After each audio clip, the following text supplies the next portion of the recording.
Qué tremenda y poderosa lección hemos tenido durante toda esta semana.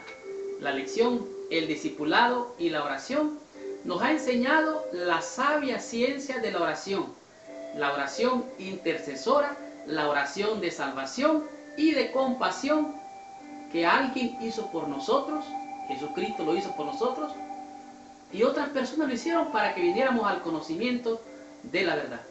Así igual nosotros debemos de orar no solo por nosotros mismos, sino por aquellos que han de creer por medio del testimonio nuestro en esta existencia.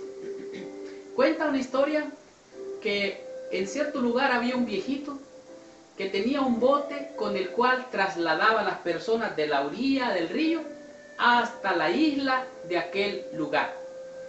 Aquel viejecillo tenía un pequeño bote con el cual transportaba a las personas hasta su destino. Pero había algo curioso en aquel señor. Resulta que en uno de los remos, en el remo derecho, tenía escrito la palabra ora. Y en el remo izquierdo tenía la palabra labora.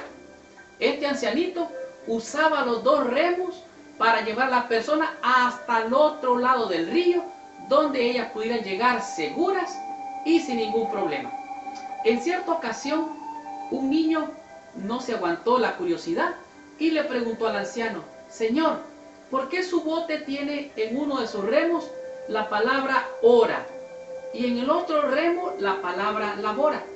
Aquel viejecito no dijo palabra, empezó a remar con el remo derecho y aquella barcaza empezó a girar. Después empezó a usar el remo izquierdo que decía labora y empezó a girar hacia el otro lado. Después, para dar total la lección, aquel viejecito impulsó la barcaza nuevamente en la ruta correcta hacia la isla, con las dos manos, con una que decía labora y con la otra que decía ora. La enseñanza fue profunda. En esta semana, la lección, el discipulado y la oración nos enseñó grandes lecciones. El que no hace nada más que orar, dejará de hacerlo pronto.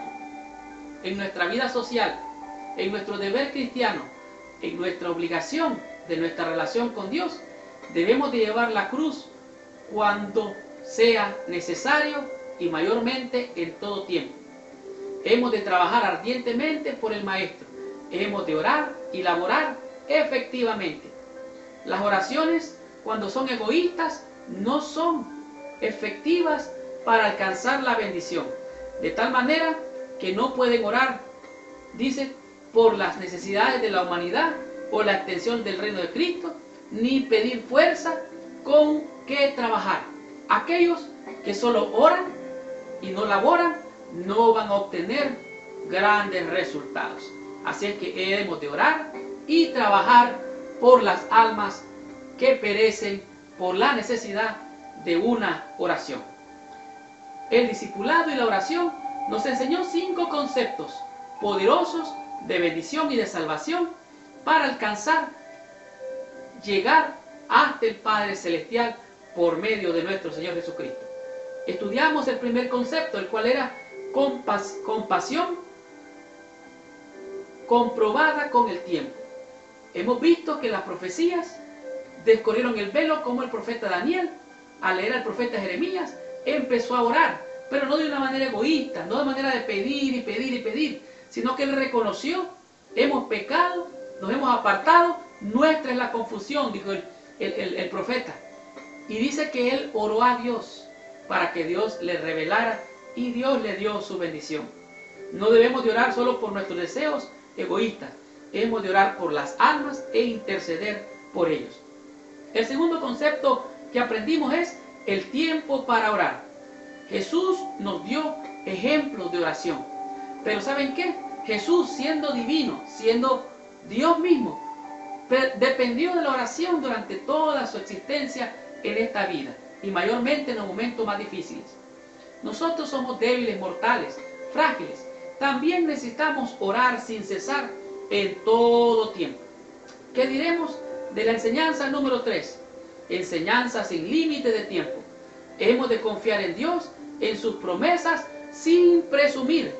Debemos tener confianza en sus promesas y tener fe y apropiarnos de ellas, porque las promesas de Dios no tienen límites. Sus bendiciones son tan altas, tan profundas y tan anchas que no se pueden humanamente alcanzar. ¿Y qué diremos del concepto número 4? Compasión sin límite de tiempo.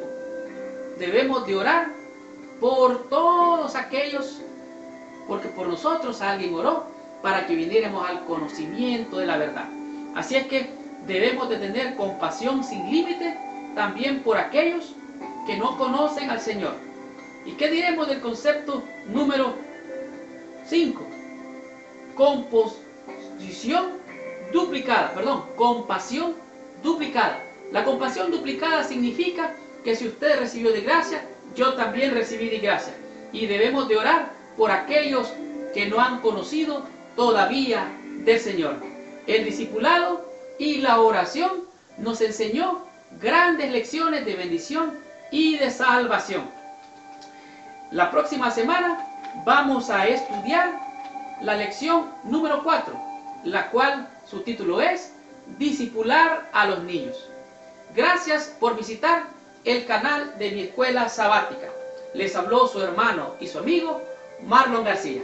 Y los espero la próxima semana con esta tremenda bendición. Muchas gracias, que Dios les bendiga. Y por favor, si le gustó la lección, ponga que le gusta, like. Si le gustó, pues haga algún comentario. Y si quiere oración, intercesión por alguna necesidad, también déjenlo allí, su comentario, su petición. ¿Y saben qué? Si fue de bendición para usted, por favor, comparta esta lección con otros amigos o hermanos que usted conoce. Muchas gracias por visitarnos. Que Dios les bendiga. Nos vemos la próxima semana.